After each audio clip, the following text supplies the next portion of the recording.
Hai, Assalamualaikum warahmatullahi wabarakatuh. Apa khabar semua?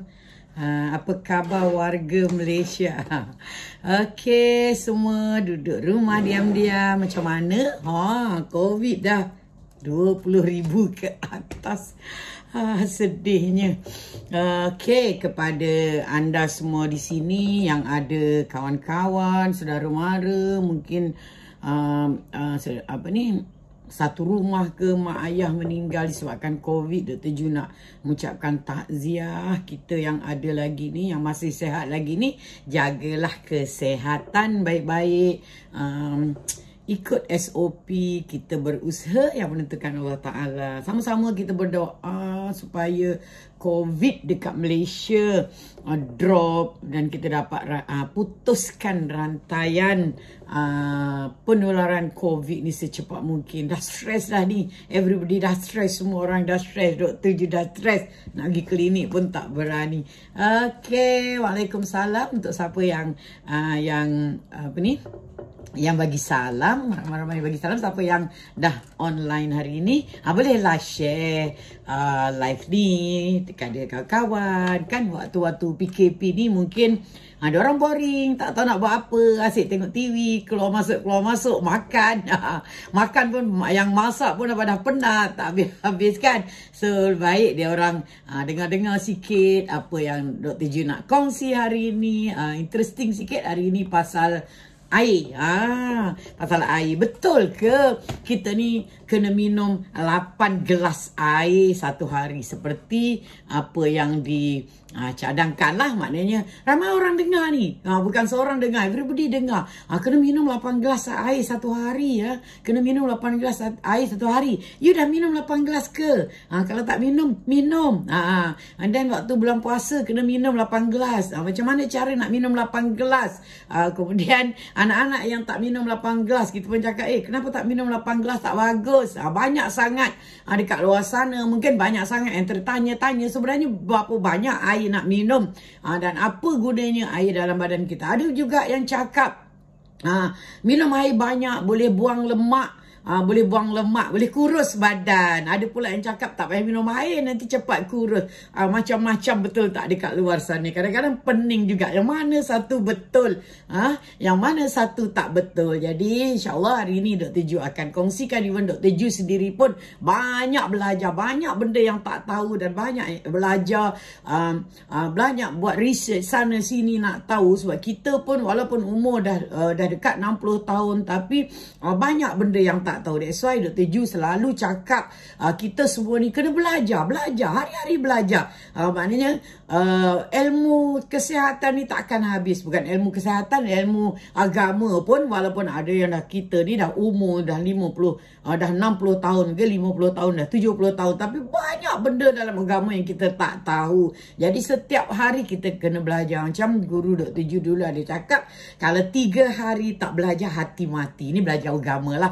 Jadi belajar kesihatan pun sama. Ramai yang belajar dari dengar-dengar. Ada yang cakap, dia kata saya dengar gini. Orang tu cakap gini. Jadi kita follow membabi buta. Kalau yang bagus, alhamdulillah. Kalau tak bagus, nanti bagi kemudaratan. Okey. Jadi sebenarnya contohnya lagi satu, ada ke budak kecil boleh baby kena ambil air. Sebab Dr. Ju pun dulu-dulu kan anak ramai kan, bila masa anak kecil tak pernah pula bagi air kan, tak pernah pula bagi botol tu air. Jadi banyak persoalannya. So, kat sini mungkin ada ibu-ibu muda yang nak tahu. Jadi insyaAllah Dr. Ju akan kongsikan. Okey, so minum air sehari 1 gelas tu betul ataupun tidak, nanti kita akan huraikan. Sebab banyak sebenarnya kajian yang dibuat dekat luar sana. Banyak juga artikel artikel dekat luar sana menyatakan bahawa minum 8 gelas satu hari, minum air 8 gelas sehari itu adalah mitos semata-mata, bukan medik.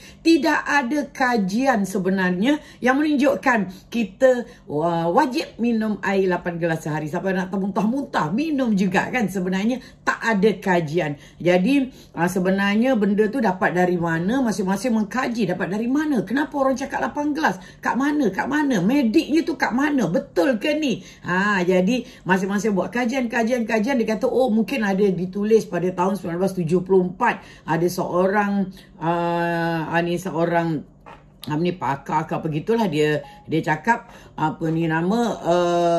dia kata kita kena minum air kalau kita makan certain amount, dia kena minum air kalau makan dia ikut diet kita sebenarnya. Dia kata kalau kita makan 100 gram makanan, kita kena minum 1 liter air. Contohnya macam tu. Dia kata kalau 1000 kalori, setiap 1000 kalori dia kata kita kena minum 1 liter air. So dia tulis kat situ kalau minum 2000 kalori, kita kena minum 8 liter air. Macam itulah. Mungkin tersilap Dr. Ji cakap tadi. Tapi senang cerita, daripada situ dia ada tulis minum 2000 kalau kita makan 2000 kalori, kita kena minum 8 gelas air. Jadi sebenarnya fakta tu sebenarnya dalam artikel tu sebenarnya orang tu tak baca habis. Dan dia mungkin tertulis somewhere, lepas tu orang ambil benda tu secara serius dan benda tu ditularkan satu dunia, dan satu dunia menyatakan bahawa kita kena minum 8 gelas air satu hari. Jadi kalau you tengok kalau you Google, kalau anda Google saja tentang minum 8 gelas air satu hari, wah ramai orang komen cucu. Komen tu komen bukannya komen menerima fakta bahawa kita kena minum 8 gelas air satu hari, tetapi komen tu adalah maknanya membantah dan menyatakan bahawa minum air 8 gelas satu hari itu adalah mitos. Sebenarnya apa yang berlaku dalam badan kita ni, walaupun ada yang menyatakan bahawa maknanya sains menyatakan bahawa dalam badan kita 60% yang ada dalam badan kita adalah air. Maknanya 60% yang ada dalam badan kita adalah air. Jadi seluruh tubuh kita ni maknanya memerlukan air. Tetapi kita kena tahu bahawa air tu sebenarnya bergaul, maknanya dia dalam darah kita air, dalam sel-sel kita perlu air. Tetapi adakah kita perlu minum ataupun 8 gelas sehari? Itu yang menjadi tanda tanya. Okey, so ada pula yang menyatakan bahawa kita kena minum sampai 11 cawan satu hari. Ada yang menyatakan lelaki minum 15 cawan, perempuan minum 11 cawan. Jadi pening kan? Jadi sebenarnya kalau kita tengok berapa banyak kita minum air satu hari adalah bergantung kepada beberapa poin, beberapa keadaan. Yang pertama, kat mana kita duduk. Kalau kita duduk kat negeri sejuk, kita kurang kencing, sebenarnya kita tak perlu banyak air. Sebenarnya apa tau? Sebenarnya apa yang berlaku dalam badan kita bila kita minum air? Ada orang buat kajian bahawa bila kita minum air, ke mana air tu pergi? Maknanya air tu akan pergi ke buah pinggang. Maknanya 180 liter buah pinggang kita menapis 180 liter air setiap hari, dan diambil balik badan kita, absorb balik, maknanya serap balik air tu 179 liter. Maknanya dalam satu hari kita buang 1 liter air. Dan kita kena tahu juga dalam air tu juga ada sodium ataupun ada garam. Ada garam-garam dalam badan kita. Dan garam ni sebenarnya bila dia perlu dalam darah kita untuk menarik air.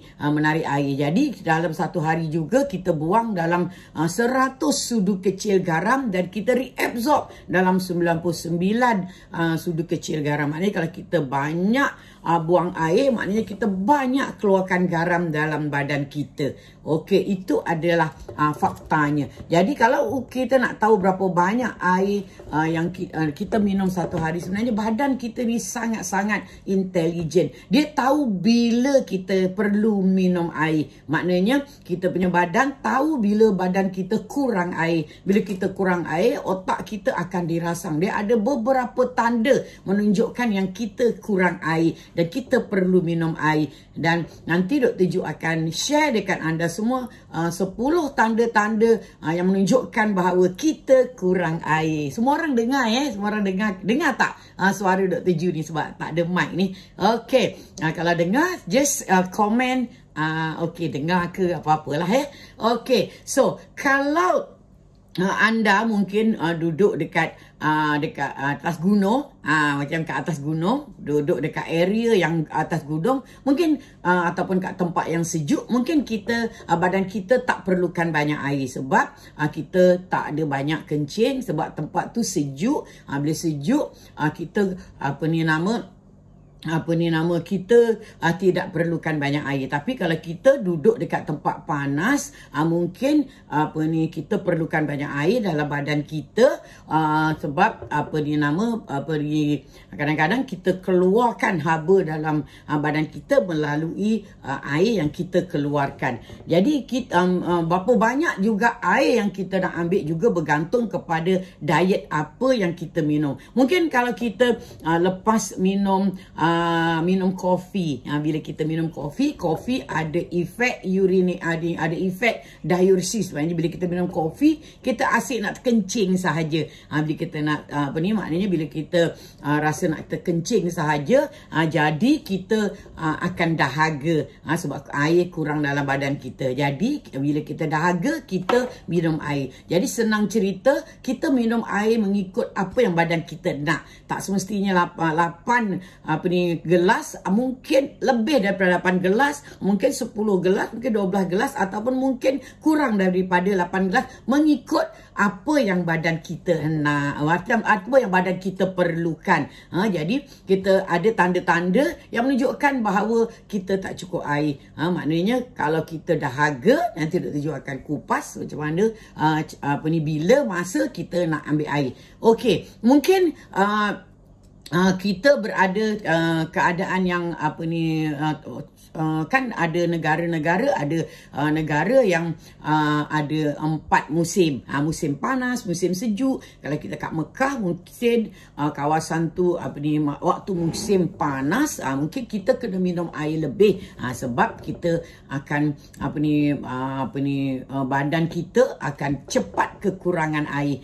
Mungkin kalau kita kat negara yang sejuk, kita perlukan kurang air. Jadi ianya juga berlaku bergantung kepada, mungkin kalau kita dalam bilik macam ni, kita tak perlukan banyak air. Tapi kalau kita keluar rumah, kita perlukan banyak air. Jadi bergantung juga pada keadaan. Tidak semestinya kita minum 8 gelas air satu hari. Contohnya, you all kadang kalau yang beragama Islam, waktu kita puasa, tengok waktu kita puasa, mula-mula kita dahaga, tetapi badan kita pandai adjust. Badan kita pandai adjust. Allah Ta'ala dah jadikan otak kita ni pandai adjust. Maknanya badan kita sangat intelijen. Bila kita tak cukup air, kita kurang kencing. Betul tak? Kadang-kadang kita kencing daripada pagi sampai petang, tak kencing pun waktu kita bulan puasa. Sebenarnya itu adalah adjustment yang badan kita boleh buat.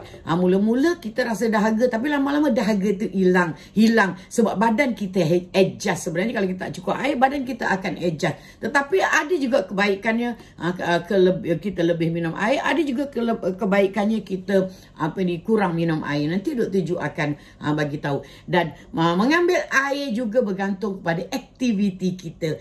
Kalau kita just duduk tengok TV je, kita tak perlukan banyak air. Tapi kalau kita jogging, kita kerja kat tempat panas, kita kerja kuat, kita cepat dehydrated, cepat tak cukup air, kita kena ambil air yang lebih. Ia juga bergantung kepada kesihatan kita. Fakta seterusnya adalah kesihatan kita. Mungkin kita dapat demam. Badan kita panas, jadi waktu tu kita perlu banyak air. Kita perlu minum air sebab untuk buang haba dan juga buang toksin yang ada dalam badan kita. Jadi lagi satu keadaan adalah mungkin kita muntah. Kita banyak muntah. Jadi bila kita banyak muntah, kita banyak buang air. Maknanya kita banyak keluarkan air. Juga kalau kita berak cair, maknanya kita ada keadaan diarrhea. Orang yang diarrhea juga ataupun cirit-birit juga, dia perlukan banyak air. Jadi tidak semestinya cuma 8 gelas air ataupun mengikut apa yang disarankan. Dia bergantung kepada keadaan. Macam mana pula orang yang mengandung? Orang yang mengandung, orang yang menyusukan anak, orang yang mengandung, menyusukan anak, dia kena ambil lebih air. Sebab bila dia breastfeeding, anak dia dah ambil air daripada ibunya. Jadi orang macam ni juga perlukan banyak air. Okey, jadi itu adalah fakta-fakta yang menolak bahawa kita mesti minum 8 gelas air satu hari. Maknanya kita minum sebenarnya adalah mengikut keperluan tubuh kita. Jadi, okey. Dia ada kebaikan dan keburukan untuk kita minum banyak air. Jadi Dr. Ju nak share dulu, maknanya tadi Dr. Ju dah cakap apakah tanda-tanda yang badan kita kurang air. Maknanya kita minum air, kalau kita ada tanda-tanda yang menunjukkan badan kita kurang air. Yang pertamanya adalah bila tekak kita dahaga lah. Dahaga adalah the best sensation ataupun the best feeling ataupun adalah rasa yang paling senang untuk mengetahui bahawa kita cukup air ataupun tidak. Sebenarnya dah ada banyak juga ada yang Dr. Ju nak kupas juga, sama ada kita minum air tu air sejuk ataupun air panas, kita minum dia lepas makan atau sebelum makan. Mungkin you all ada banyak persoalan juga kan. Ada orang cakap kita tak boleh makan waktu kita tak boleh minum air sebelum makan, ada yang kata tak boleh minum air lepas makan, ada yang kata tak boleh minum air tengah makan. Jadi kita kadang-kadang nak tahu juga dari segi sains, daripada segi medik, apakah relevannya ataupun apakah sebenarnya benda tu berkaitan dengan kesihatan. Dan juga ada yang bertanya juga, adakah kita nak minum air tu berdiri ataupun duduk? Ada yang tanya pula, ada tak boleh tak minum air sejuk, air panas macam Dr. Ju cakap tadi. Dan air tu yang mana? Air kosong, air RO ke, ataupun mungkin air air RO ataupun air mineral.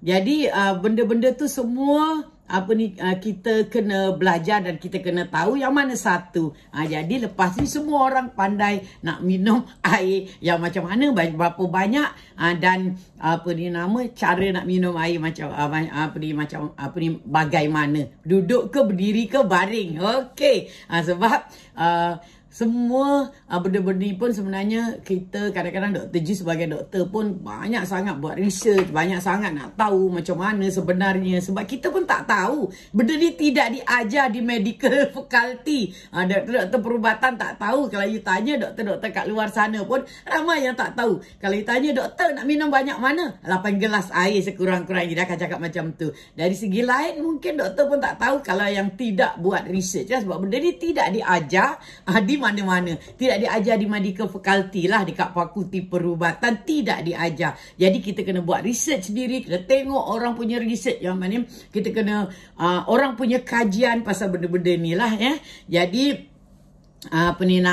okey, dari segi air tadi kan, bila kita dahaga, sebenarnya itulah adalah masa untuk kita minum air. Jadi sebenarnya badan kita memang boleh regulate air tu. Kalau air tu lebih, dia akan buang ikut kencing. Kalau air kurang, dia akan simpan air tu dekat badan-badan kita. Jadi nanti Dr. Ju akan tunjuk juga kalau badan kita tak cukup air, kencing kita rupa macam mana. Sebab ada yang jumpa Dr. Ju cakap, doktor, kencing saya pekat, kuning sangat. Kenapa doktor?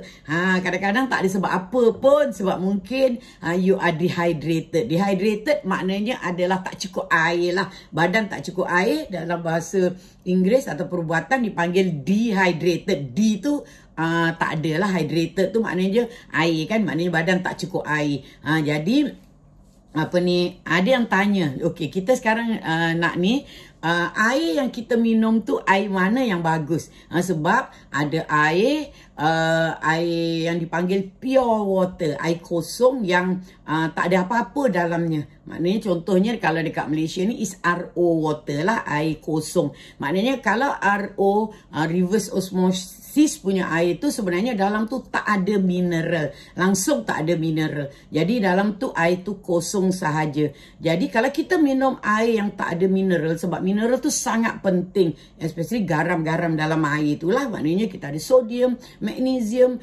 potassium, chloride, semua tu sangat penting yang ada dalam mineral water. Jadi kita kena tahu tadi bahawa air ni yang narik adalah mineral-mineral tu tadi. So kalau mineral dan juga air yang tarik dalam kita punya salur darah kita sebenarnya juga protein. Protein apa ni yang ada dekat dalam salur darah kita. Jadi kalau mineral dalam darah kita kurang, maka air banyak dibuang. Air tidak boleh di-reabsorb balik. Jadi kalau kita minum air yang kosong, yang yang tak ada mineral, jadi dia menyebabkan sebenarnya kita punya darah akan cair, maknanya darah kita akan kurang mineral, jadi long term sebenarnya tidak bagus. Jadi kita punya sel tidak dapat berfungsi dengan optimum. Jadi air yang terbaik untuk kita minum sebenarnya air mineral, ataupun kita boleh minum air pipe, boleh, tak ada apa, sebab air pipe juga adalah air mineral. Tetapi kita kena ada filter yang bagus untuk filter bahan-bahan yang tidak bagus yang ada dalam air. Kita kena tahu bahawa dalam air kita ada virus, dalam air kita juga ada bahan cemar, bahan-bahan cemar, logam berat yang ada pada air. Jadi kita perlukan filter yang bagus untuk filterkan bahan-bahan yang badan kita tak nak, sebab bahan-bahan berat yang ada dalam air yang tidak bertapis tu akan menyebabkan masalah kepada tubuh kita, especially kita punya buah pinggang. Jadi boleh cari water filter yang bagus, yang dia tapis air tu menggunakan macam-macam sekarang teknologi, ada menggunakan arang, kebanyakannya ada menggunakan batu-batu, benda-benda tu semua sebenarnya boleh membuang toksik yang ada dalam air tu, dan ini adalah sangat-sangat penting untuk mengelakkan kita daripada dapat masalah daripada pencemaran pada air tadi. Okey, so kalau ditanya air mana yang better, iaitu air yang ada mineral. Sebab Dr. Ju pernah, kalau you all ambil RO water boleh, tetapi you make sure you punya makanan enough, cukup ada kandungan mineral, dan you all punya supplement juga mungkin you kena buat ambil suplemen yang ada mineral dalamnya, sebab kalau tidak nanti kita akan tidak cukup mineral. Selalunya air-air yang tidak ada mineral tu kalau kita minum sekejap tak apa. Contohnya you pergi jalan-jalan, you dahaga, you boleh minum air yang tak mineral tu, air kosong sahaja. Itu temporary, short term tak apa, tapi long term is not good, because Dr. Ju ada banyak juga case yang minum air yang tanpa mineral tu, maknanya daripada RO filter, lepas tu dia akan dapat masalah sakit badan lah, bengkak badan lah, macam-macam masalah. Jadi untuk mengelak daripada tu, minumlah air daripada air pipe pun tak apa, asalkan dia berfilter, ataupun dia filter yang betul-betul yang boleh buang bahan toksik dalam air tu, tapi bukan bukan yang RO lah. Ini adalah Dr. Ju bukannya cakap bagi pihak daripada peribadi Dr. Ju, tapi Dr. Ju buat research daripada luar sana yang tidak ada kena-mengena dengan penapis air lah. Ini honestly daripada Dr. Ju punya pandangan, hasil daripada research Dr. Ju daripada luar sana yang tidak memihak kepada siapa-siapa. Dr. Ju tak jual filter water dekat sini ya. Okay, so itu adalah kalau ditanya air apa yang nak kita minum, jadi bergantung kepada keadaan kita juga. Kalau kita ada masalah buah pinggang rosak, contohnya buah pinggang kita ada masalah kidney disease, maknanya kita ada masalah sakit buah pinggang kronik. Yang itu kita perlukan air mungkin yang kurang mineral. Sebab kalau kita orang yang ada masalah buah pinggang kronik, kadang-kadang dia tak kencing, ataupun kadang-kadang dia tak boleh dia ada masalah buah pinggang, jadi dia tak boleh balancekan dia punya mineral di dalam badan kita. Jadi kes-kes macam tu dia boleh ambil, dia kena ambil air yang kurang mineral ataupun RO water, sangat sesuai untuk orang-orang yang ada masalah buah pinggang kronik. Okey.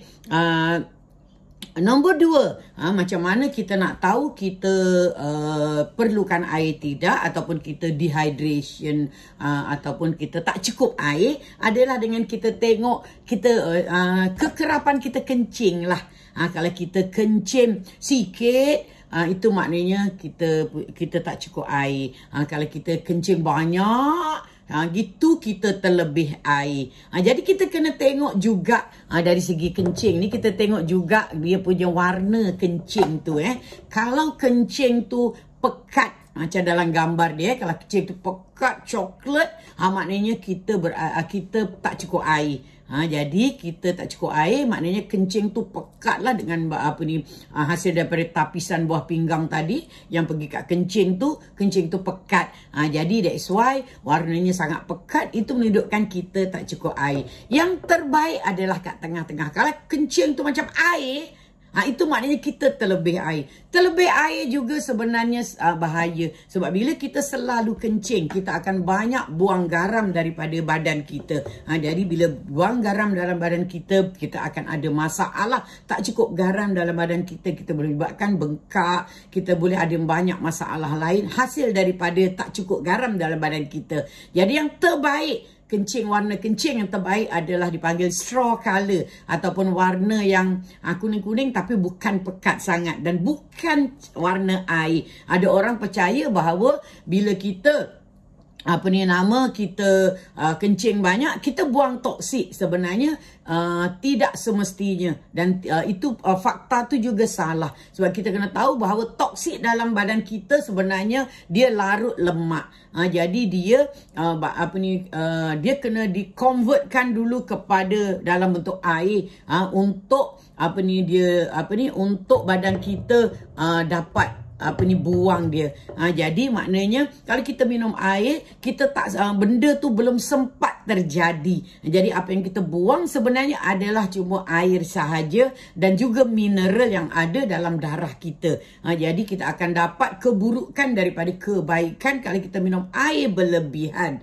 Okey, jadi itu adalah cara kedua menunjukkan yang kita nak tahu bahawa kita ni cukup air ke tidak. Yang cara ketiga juga adalah bila kita hypotension ataupun rendah tekanan darah. Cara juga kalau kita tak cukup air juga, tekanan darah kita akan sangat rendah sebab volume ataupun volume ni jumlah air dalam darah kita drop, dan jadi garam juga drop. Ini akan menyebabkan kita punya tekanan darah drop, dan kita lagi satu kita boleh boleh tengok dekat nadi kita. Kalau nadi kita weak sangat ataupun nadi kita ni lemah sangat, dan kita rasa dahaga, itu menunjukkan yang kita sebenarnya tak cukup air. Okey. Okey, itu adalah tanda ketiga yang kita tak cukup air, yang kita perlukan air. Okey, yang seterusnya sebenarnya kita nak nak tahu juga kita cukup air ke tidak adalah dengan dia ada buat test sebenarnya. Test kalau kulit kita ni kita tarik, dia lambat turun ataupun tidak. Dia sebenarnya ada dia punya ada orang punya dia orang bagi time dia lah dengan umur dia. Kalau you tarik ni 1 hingga 2 second, dia turun, maknanya umur kulit you tu, umur badan you tu adalah kurang daripada 30 tahun. Jadi kalau you umur 50 tahun, you buat test tu, you tarik kemudian you turunkan, lambat nak turun, ataupun cepat turun, walaupun umur dah 50 tahun, sebenarnya biological badan you adalah kurang daripada 30 tahun. Kalau you tarik tu 3 hingga 4 saat baru turun, maknanya umur you antara 30 hingga 44 tahun. Okey, dan kalau dia punya time dia turun tu 5 hingga 9 saat, maknanya umur you 45 hingga 50 tahun. Okey, dan kalau dia lebih daripada 10 hingga 15 saat, maknanya dia umurnya 60 tahun. Kalau you umur 60 tahun, kemudian bila you buat tu, you tengok, wah tak turun, dah turun lah, cepatnya turun. Macam ni, dah cepat turun, tak sampai pun 2 saat dah turun. Maknanya you punya biological umur adalah kurang daripada 30 tahun. Umur dah 60 tahun, tapi you punya biological dalam badan you, umur you macam orang bawah 30 tahun. Okey, apa lagi? Lagi satu, kalau kita lagi satu keburukan, kalau kita kurang air juga, kita boleh dapat kidney stone. Maknanya kita boleh dapat batu karang. Jadi maknanya kalau tiba-tiba, selalunya orang dapat batu karang ni kan bulan puasa. Dr. Ju ni kan sebagai doktor dah berpuluh tahun, dah 30 tahun jadi doktor. Dr. Ju tengok kalau bulan puasa je ramai orang yang dapat ni batu karang. Dia datang kat klinik, sakit sangat. Sebab dia sakit kat sebelah ni kan, sakit. Macam orang selalu duk cakap sakit kena batu karang ni, sebenarnya macam kena, kena cucuk pisau lah kat belakang tu punya sakitnya. Ada yang berguling-guling. Sebenarnya salah satu daripada kenapa orang kena batu karang adalah sebab dia tak cukup air. Sebab kita kena tahu bahawa batu karang terbentuk dekat buah pinggang ni, kalau daripada darah kita lah. Sebab darah kita masuk kat situ ni, keluar balik. So ada macam-macam yang menyebabkan kita boleh dapat batu karang. Contohnya kita banyak oxalate, maknanya kita ada banyak satu bahan dipanggil oxalate dalam darah kita. Mungkin kita makan ubat-ubat tertentu juga yang boleh menyebabkan kita boleh dapat batu karang dekat kita punya buah pinggang. Dan juga batu karang juga terbentuk disebabkan oleh imbalance ataupun tidak ada keseimbangan dalam mineral dalam kita punya, ataupun garam-garam dalam kita punya darah. Dan orang yang ambil banyak gula juga boleh menyebabkan batu karang. Jadi kalau kita tengok batu karang ni sebenarnya kan dia adalah satu benda yang macam kristal macam tu. Dia mencocok-cocok. Jadi kalau dia jatuh daripada daripada kita punya buah pinggang, dia jatuh ke bawah, jadi dia akan mencocok kita punya saluran yang nak pergi daripada buah pinggang ke pundi kencing tu menyebabkan sangat sakit. Saluran tu sangat kecil. Jadi bila benda tu nak lalu dia tolak tu yang sangat sakit, macam kena, orang kata macam kena cocok pedang. Macam kena cocok pedang. Itu salah satu tanda kenapa kita dapat batu karang. Ada salah satunya adalah sebab kita tak cukup air. Jadi bila you all dahaga, minumlah air. Kalau tak dahaga, tak perlu banyak air. Sebab bila kita terlebih banyak air juga, kita akan dapat macam-macam masalah lain juga. Okey, kalau orang tu mengamalkan ketogenic diet juga, ketogenic diet, dalam ketogenic diet ataupun low carbohydrate diet, kita juga selalunya kita akan kekurangan air. Jadi kekurangan air. Dan dalam orang mengamalkan ketogenic diet, insulin dalam darah dia drop. Jadi bila insulin dalam darah dia drop, dia juga akan menyebabkan kehilangan garam dalam badan dia. Jadi orang yang mengamalkan ketogenic diet juga, dia selalunya akan cepat dahaga. That's why orang mengamalkan ketogenic diet kena banyak minum air. Juga orang buat intermittent fasting. Jadi orang yang membuat intermittent fasting kena juga banyak minum air, sebab dia selalunya akan dahaga. Jadi ikut badan you punya keperluan. Kalau you rasa you dahaga, cepat-cepat minum air. Kalau rasa dahaga, cepat-cepat minum air. Jadi itu adalah tanda ataupun cara macam berapa banyak ataupun nak menentukan berapa banyak kita minum air. Tidak semestinya 6 gelas ataupun tidak semesti mungkin kurang dan mungkin lebih. Contohnya kalau you ada masalah, you adalah ahli sukan, you buat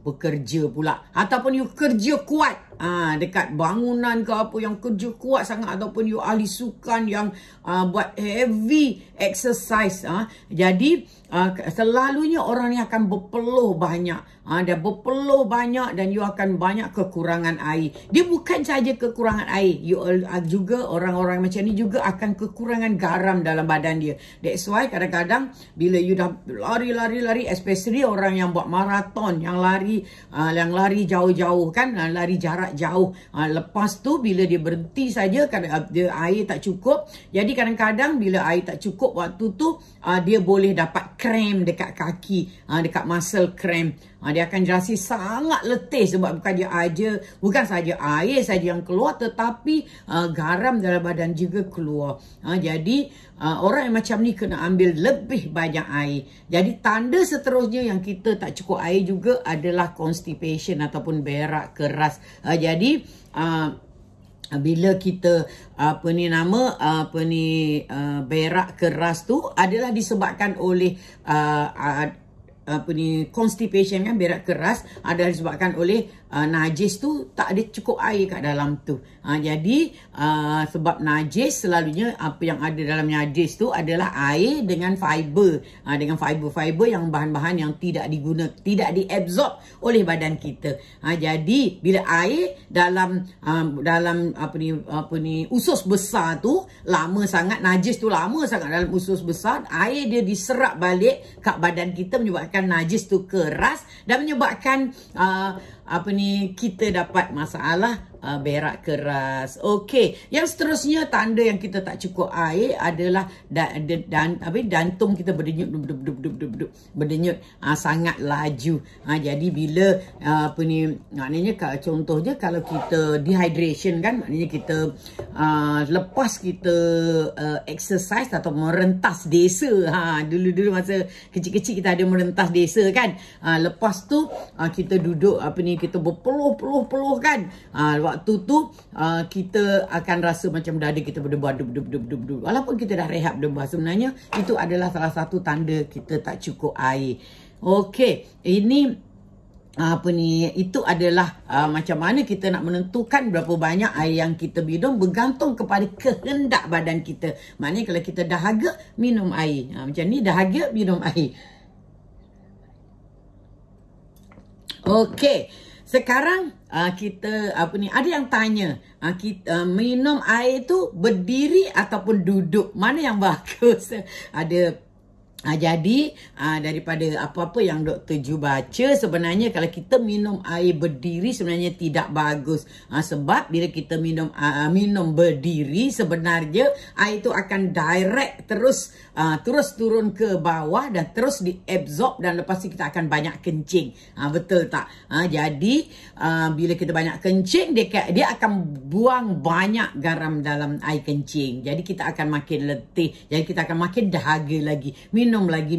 The best sebenarnya adalah minum duduk. Bila kita duduk, badan kita bengkok, jadi air tu tidak zup terus, tapi dia berhenti dulu. Jadi dia ada masa untuk diserap. Jadi kalau ikut dalam Islam juga, kan, kita tidak kalau ikutkanlah makruh kita minum berdiri, betul tak? Kita disuruh minum duduk. Jadi ada sebabnya dalam sains, ya. Sebenarnya dia melibatkan pencernaan dalam badan kita. Jadi kalau kita minum berdiri, sebenarnya air itu akan direct dan absorption dia akan terus pergi terus ke dalam badan kita dan kita akan cepat kencing. Dr. Ju juga ada baca baca artikel ya, kalau kita lepas makan terus tidur, lepas makan terus tidur juga tidak baik. Mana kalau kita nak tidur,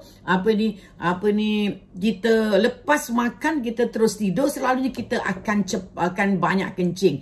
Dia akan menyebabkan kita terganggu waktu tidur malam dengan banyak kencing. Sebenarnya kita tak perlu pun nak minum banyak-banyak. Kita hanya dinasihatkan untuk minum, bukannya satu cawan minum gluk sampai habis. The best cara minum, ini pakai pasal cara minum pula. Jadi the best cara minum air adalah kita minum sikit, lepas tu dah. Kita minum sikit, lepas tu dah. Bukannya kita minum satu gelas gluk sampai habis. Sebenarnya itu adalah cara yang tidak baik. Maknanya kita minum ikut keperluan kita dan minum sikit-sikit dan kerap. Bukan minum sekali satu botol gluk banyak habis macam tu. Itu adalah cara yang tidak betul. Ada pula yang bertanya, nak minum air suam dengan air sejuk yang ada ais, mana lebih betul, lebih baik? Maknanya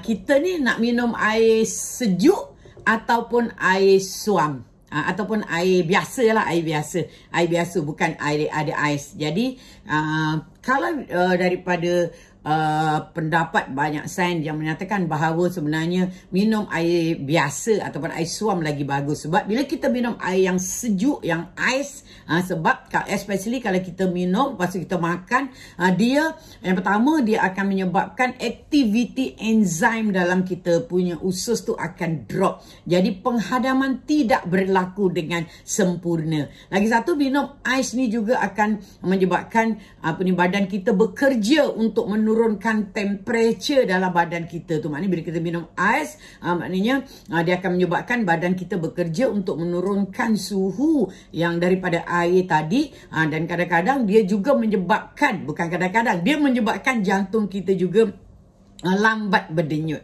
Jadi minum air sejuk sebenarnya tidak bagus. That's why yang the best adalah sebenarnya minum air suam. Air suam bila kita minum, kadang-kadang menyebabkan kita berpeluh. Minum air sejuk menyebabkan salur darah dalam badan kita akan constrict, menyebabkan kita susah nak berpeluh. Jadi kalau ditanya duduk atau berdiri, yang baik adalah duduk. Kalau ditanya minum air suam atau air sejuk, sebenarnya air biasa ataupun air suam lagi bagus untuk diminum. Lagi satu, ada yang tanya waktu kita makan, bila waktu terbaik untuk kita minum waktu kita makan.